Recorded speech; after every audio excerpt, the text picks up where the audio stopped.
लगभग 2000 साल पहले इजराइल के लोग एक बहुत ही महत्वपूर्ण घटना का इंतजार कर रहे थे। उन्होंने एक पुरानी कहानी सुनी थी कि परमेश्वर उनके लिए एक नया राजा भेजेगा, एक ऐसा राजा जो सबकी रक्षा करेगा और उन्हें अपनी शांति और आजादी देगा। ये नहीं मालूम कि हमारा नया राजा कब तक आएगा। हमारे बाप दादा परदादा ये कह गए हैं कि वो आएगा जरूर। हाँ, वो कहते थे कि वो आएगा। हाँ, पर कब?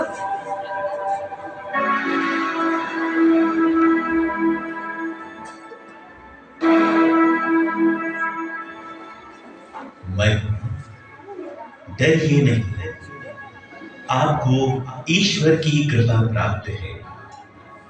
देखिए, आप गर्भवती होंगी, पुत्र प्रसव करेंगी और उनका नाम ईसा रखेंगी। वे महान होंगे और सर्वोच्च प्रभु के पुत्र कहलाएंगे।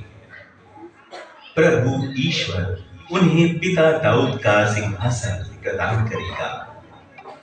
वे याकूब के घराने पर सदा सर्वदा राज करेंगे और उनके राज्य का अंत नहीं होगा। ये कैसे हो सकता है? मेरा तो पुरुष से संसर्ग नहीं है।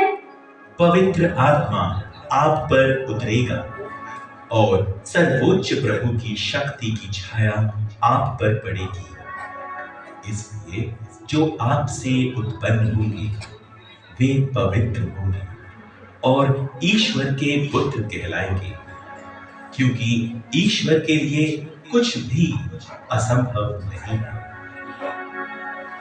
देखिए, मैं प्रभु की दासी हूँ।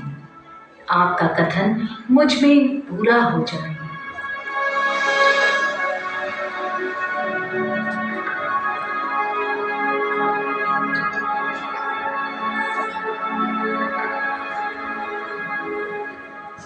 यूसुफ, प्रभु की कृपा आपको प्राप्त हो। आपने हमेशा वही किया है जो ईश्वर की दृष्टि में उचित है। इसलिए आपको ईश्वर की असीम आशीष प्राप्त है।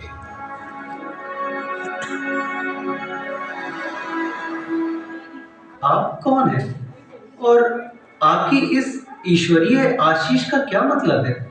यूसुफ, दाऊद की संतान, अपनी पत्नी को अपने यहाँ लाने में नहीं डरे, क्योंकि उनके जो गर्भ है वो पवित्र आत्मा से है। वो पुत्र प्रसव करेंगे और आप उनका नाम ईसा रखेंगे, क्योंकि वे अपने लोगों को उनके पापों से मुक्त करेंगे।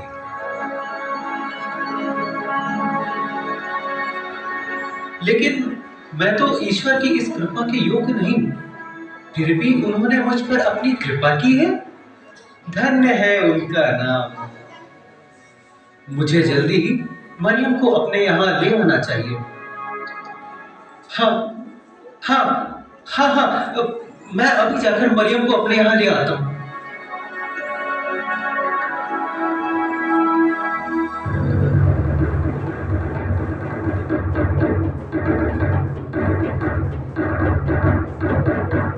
सुनो सुनो सुनो,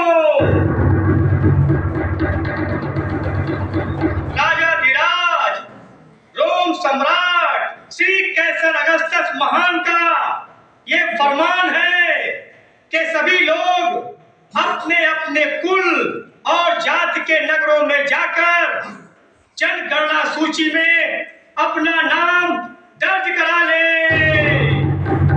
जो कोई भी राजा की इस आज्ञा का उल्लंघन करेगा उसे कड़ी से कड़ी सजा मिलेगी। सुनो सुनो सुनो।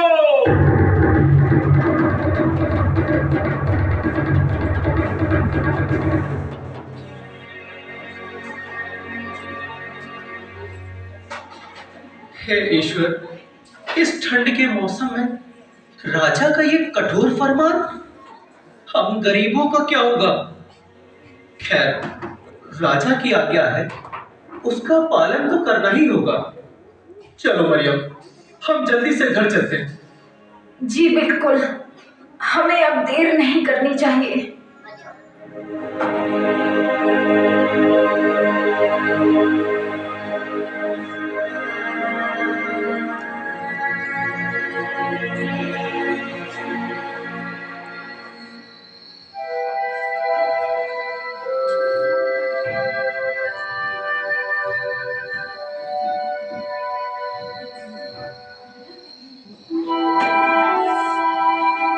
स्वामी, हमें और कितनी दूर जाना है?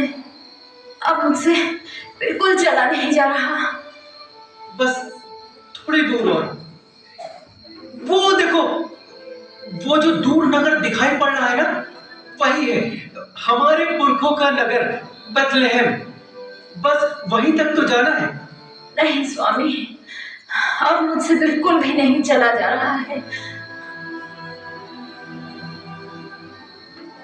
भाई, हम बड़ी दूर से यात्रा करके यहाँ तक पहुंचे हैं। क्या हमें रात बिताने के लिए कहीं पर थोड़ी सी जगह मिल जाएगी? आपने तो काफी कड़ी सवाल कर दिया है। नगर में तो भीड़ इतनी बढ़ गई है कि पांव रखने तक की भी जगह नहीं बची है। अगर आपके पास किराया देने के लिए पर्याप्त धन है तो कहीं भी जगह मिल जाएगी, नहीं तो आपको खुले आकाश के नीचे ही रात बितानी पड़ सकती है। वैसे तुम लोग हो कौन, कहाँ से आ रहे हो? मैं दाऊद वंशी यूसुफ हूँ। हम नाजरेत नगर से आ रहे हैं, राजा की आज्ञा अनुसार अपना नाम लिखवाने। ये मेरी पत्नी है मरियम, इसकी हालत गंभीर है। क्या कहा? हालत गंभीर है? और तुम लोग नासरत नगर से इतनी लंबी यात्रा करके यहाँ नाम लिखाने आए हो? जरा अपनी पत्नी की हालत देखो, क्या ये समय इतनी लंबी यात्रा का है? अरे तुम्हें अपनी पत्नी का जरा भी ख्याल नहीं है? क्या करें भाई, मजबूरी है। विदेशी शासन है और काफी सोच समझकर कदम उठाना पड़ता है। लगता है अब हमें खुले आकाश के नीचे ही रात गुजारनी पड़ेगी। ऐसा ना कहो बेटी, इंसान इंसान की कदर नहीं करता तो क्या हुआ, ईश्वर तो जानता ही है। देखो, नगर में कई गौशालाएं हैं, अब सराय में तो कहीं रहने की जगह नहीं मिली है, इसलिए अगर तुम चाहो तो किसी एक गौशाला में आज की रात गुजार सकती हो। काश काश हमें किसी गौशाला में ही थोड़ी सी जगह मिल जाती। अवश्य बेटी, आओ यूसुफ, मैं तुम्हें एक गौशाला दिखा देता हूँ। तुम दोनों वहीं जाकर आज की रात गुजार लेना। अगर चाहो तो कल दिन में कोई दूसरी जगह पूछ सकते हो। आओ मरियम, मैंने कहा था ना कि ईश्वर कुछ न कुछ प्रबंध अवश्य करेगा। हे ईश्वर, तेरा लाख लाख शुक्र है।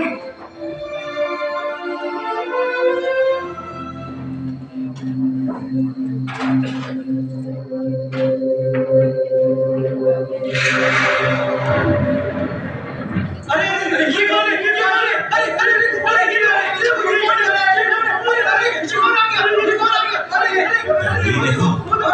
अरे डरिए नहीं, मैं प्रभु का दूत हूँ और तुम लोगों को बड़े आनंद का संदेश सुनाने आया हूँ। कौन हो तुम? कौन हो तुम? भाई, मैं प्रभु का दूत हूँ। प्रभु का दूत? डरो मत, इधर देखो, मेरी ओर देखो। मैं तुम लोगों को बड़े ही आनंद का संदेश सुनाने आया हूँ। आनंद का संदेश? नहीं, ये कोई चाल है। हमें इसकी बात का भरोसा नहीं करना चाहिए, पता नहीं ये क्या कर दे। अरे जाओ नहीं, जाओ नहीं, रुको, मेरी बात सुनो। संसार के मुक्तिदाता, गरीबों के मसीहा ने जन्म ले लिया है। मैं उन्हीं के जन्म का संदेश सुनाने के लिए तुम्हारे पास आया हूँ। क्या कहा? गरीबों के मसीहा? यानी कि क्या मसीहा ने जन्म ले लिया? परम पावन ईश्वर के पुत्र ने बेथलेहम की एक गौशाला में जन्म लिया है। यदि तुम्हें मेरी बातों पर विश्वास नहीं है तो जाओ स्वयं देख लो। तुम एक बालक को चलनी में लिपटा और सफेद वस्त्र में लिपटा हुआ पाओगे, वही मसीहा है। लेकिन आप इतना बड़ा अद्भुत समाचार सभी बुद्धिमानों को छोड़कर हम गरीबों को ही क्यों सुना रहे हैं? क्योंकि वो गरीबों के मसीहा है। क्या कहा? गरीबों का मसीहा? हाँ, गरीबों की मसीहा। लेकिन वो मात्र गरीबों के ही मसीहा नहीं, बल्कि वो हर एक जरूरतमंद व्यक्ति के मसीहा है। चलो चलो, हम अपने मसीहा का दर्शन करने चले। हाँ हाँ, चलो चलो, हमारे मसीहा, हमारे मुक्तिदाता जन्मे हैं। हम उनके दर्शन करने चले। चलो। हाँ हाँ, चलो चलो चलो चलो चलो चलो चलो चलो चलो।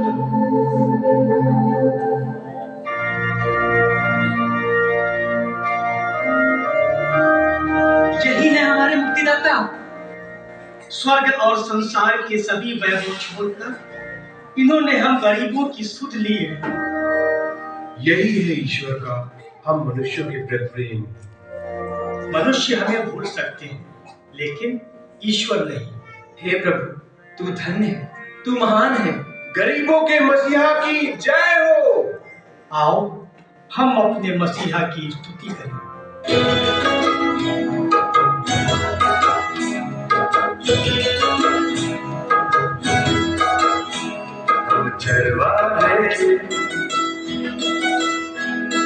चरवाहे नाचे झूम के, चरवाहे नाचे झूम के। आज सभी गा रहे, सुर मिला रहे। आज सभी गा रहे, सुर मिला रहे।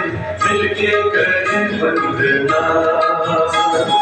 चरवाहे नाचे झूम के, चरवाहे नाचे झूम के।